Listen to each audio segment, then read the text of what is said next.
Those desirous of meeting me in Bahrain should come on the 24th of May, the Friday. We decided to do an event there because we had covered all Gulf countries and missed out only on Bahrain. Even during my long stay in Dammam, I had never made it across the causeway to Bahrain. So we decided that we'll visit Bahrain. I hope to see you in Bahrain on the 24th of May, the Friday. If you'd like to meet me, kindly message us to the WhatsApp number given below or drop a mail to the email ID given below. Once again, I thank you for your support. Hi everyone, welcome back to Be Rich. Since Anand was featured last week, he managed to get in, and you guys were celebrating that success. I thought we'll do part 2 of that same success and try to make it a weekly thing. At least once a week, I try to pull Anand into Be Rich and have a conversation with him on what's happening globally and also what's happening within India. So thanks for coming and joining us, Anand. Welcome back to the channel as always. So, what do we have today, Anand? I want to hit first upon Kotak. What's wrong with Kotak? Kotak Mahindra, their digital platform, there's a problem. So what they have done is they have said you cannot issue credit cards, you cannot take new accounts online, you cannot add more clients to mobile banking. So looks like there is some problem in the KYC department. And as such, Kotak Mahindra has not done anything great in the last 5 years. It's not moved much when you compare it with the other banking pairs. And this is a body blow.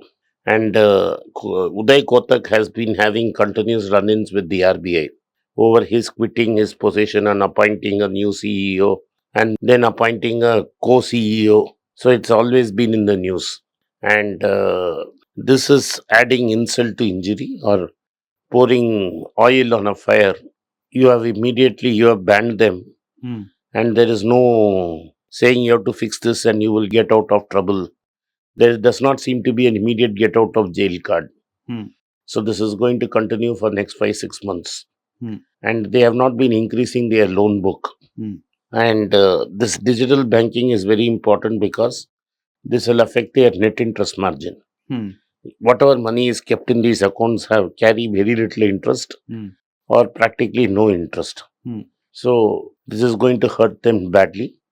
And therefore today, as soon as the morning opened, it's cut 10%. Yes. And this will also affect the Nifty bank index and the Nifty private sector bank index.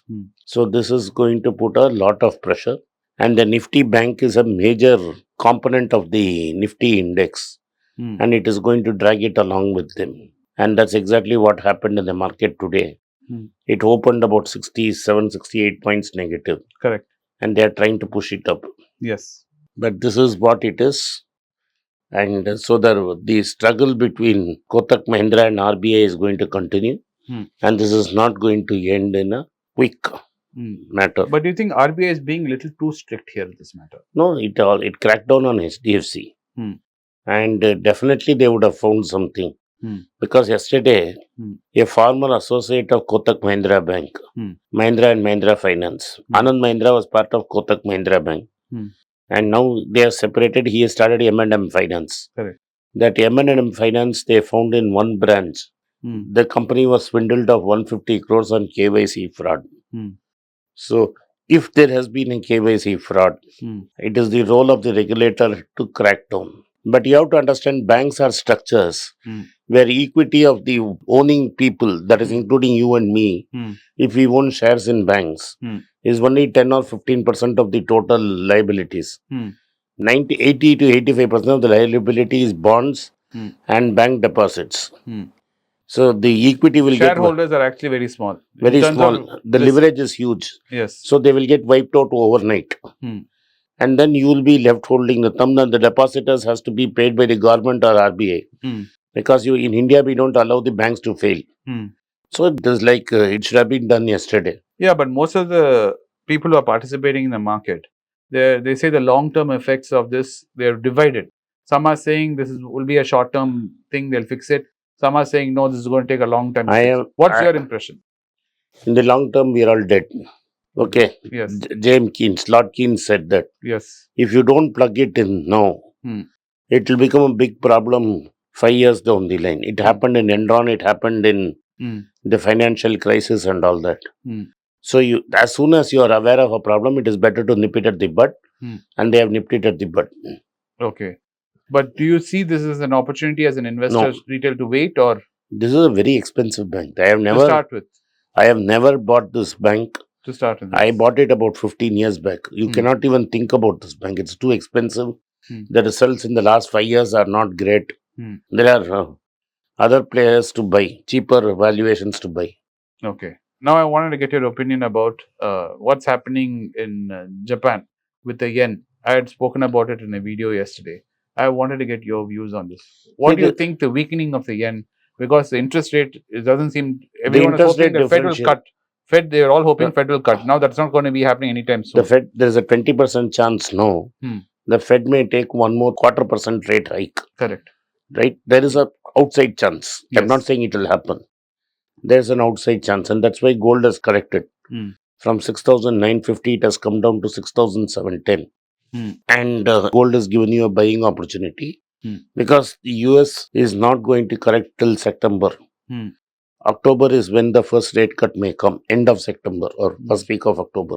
And there's a 20% chance that they may increase rate once more. Japan's inflation, in spite of all this, is not winding up. So it has got a 0.1 interest rate. So there is an interest rate difference between the world and Japan. Correct. So Japanese currency has to weaken. Yes. And it is very good for the Japanese because their imports are going to become more expensive and their companies can export more. True. And this, I saw this coming.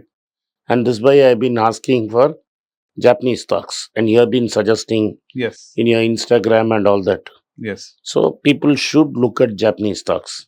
But you have to be careful in the stocks they pick, right? Yeah, but that is if they talk through you to trader Vinod. Yes. We can give them the input. But you should know which broker to pick also. Yes. Because in most broking, it cannot work through the Indian broking sites. Yes. So you have to pick a broker and you should have what is called as over the counter. That all that Vinod will be able to say, OTCs. Yes. Correct. We don't need to get into the details of that. But the main thing is, important thing is, yes, the yen will weaken as it stands now. And you should be careful in the companies you pick. There is a buying opportunity in Japan. There is but also you should be knowledgeable in what you're doing. It's an important key factor.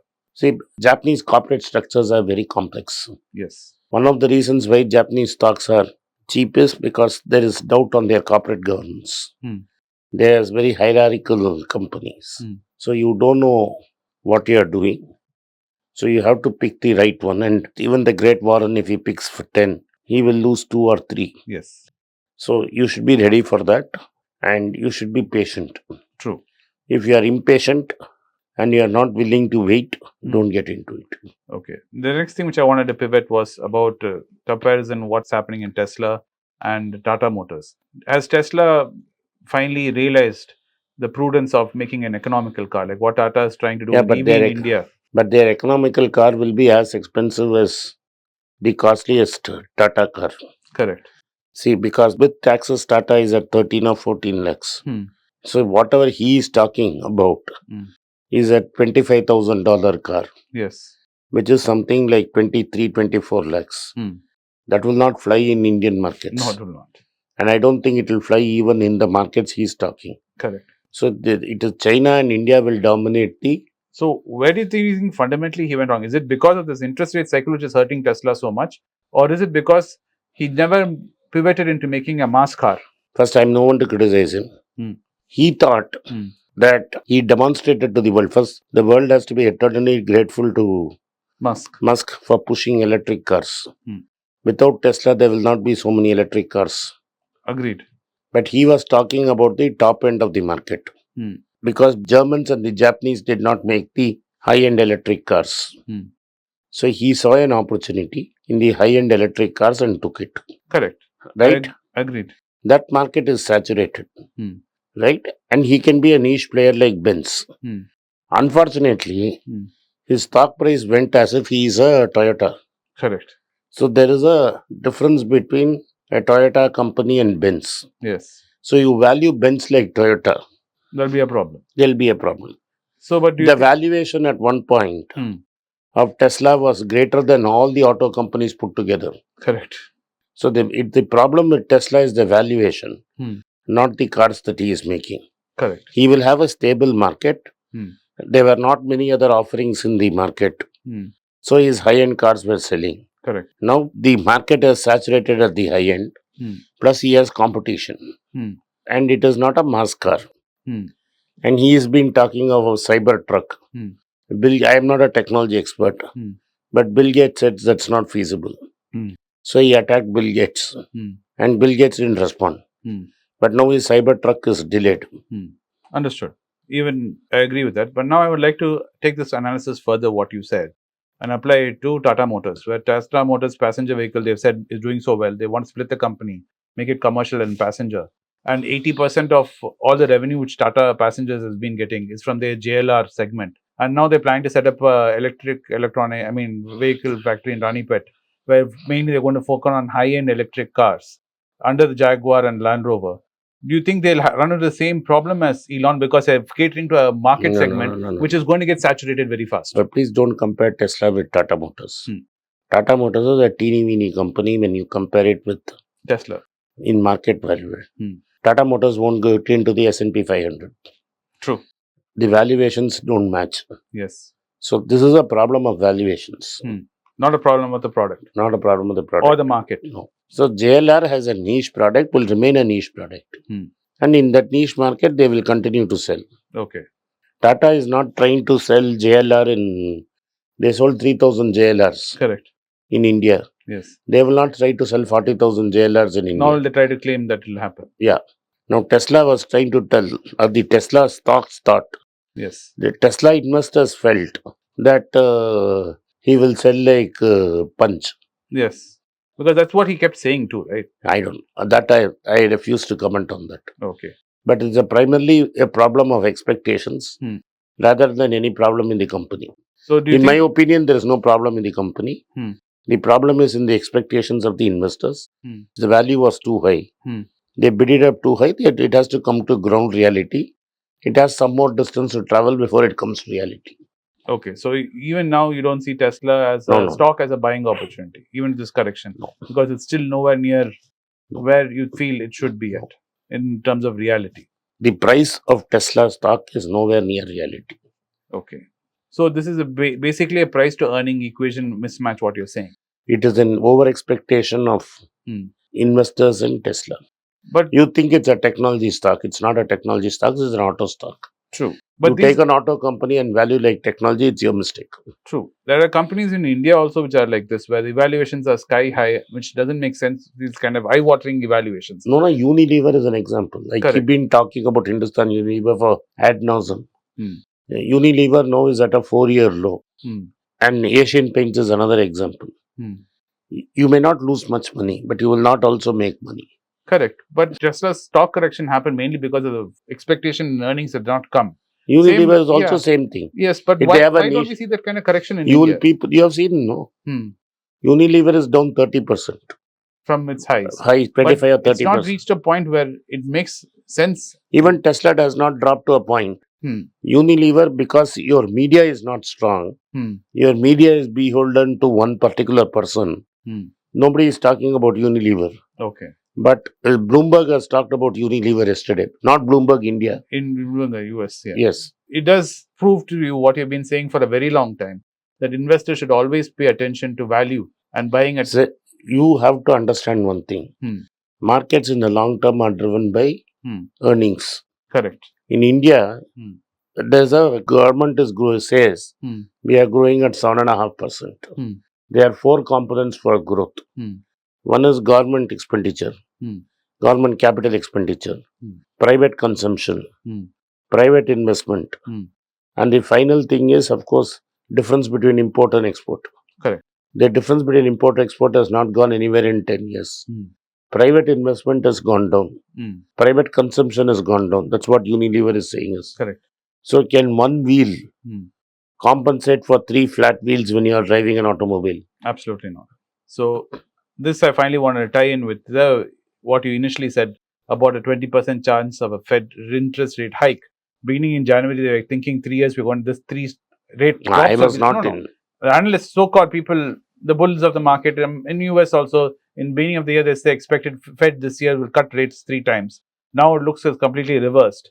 So this goes more that investors should be more cautious because this pain is going to high interest rate pain is going to last for some It time. was somebody like Buffett knew it. So even Charlie was mentioning it. Yes. Charlie knew it. Unfortunately, he's not there. God Yes. bless his soul. But the realists knew what was happening. Correct. You cannot allow. It is true to me also. My ideology to cloud market reality. Correct. You cannot run away from reality. True. Anyway, so this conversation was very interesting. We kind of took a broad stroke on macroeconomic levels. Then we deep dived into some companies. I hope you found it very interesting and informative as I did, sitting and talking to my brother. So please do tell us in the comments below if you have any ideas on further topics you'd like me to discuss. I will try to bring him in once a week at least to have these kind of discussions, which are very enlightening for me and very entertaining for you. Thanks for watching Be Rich. Do share this video with your friends and relatives or anyone else who might like this video. Once again, thanks for watching Be Rich. It's a great privilege and honor that so many of you in thousands have subscribed to my channel and have supported me. I have written 2 books in English, The Alchemy of Money and Ordinary Stocks, Extraordinary Profits. These books are published by us and are ready. If you want to procure a copy, send us a message to the WhatsApp number given below and my team would respond to you. If you want an Amazon Kindle copy, you can click the link below. Finally, those who wish to consult with me can send a mail to berichenglish@gmail.com. Once again, I thank you for your support. If you like this video, press the subscribe button of my channel, hit the like button and turn on the bell notification.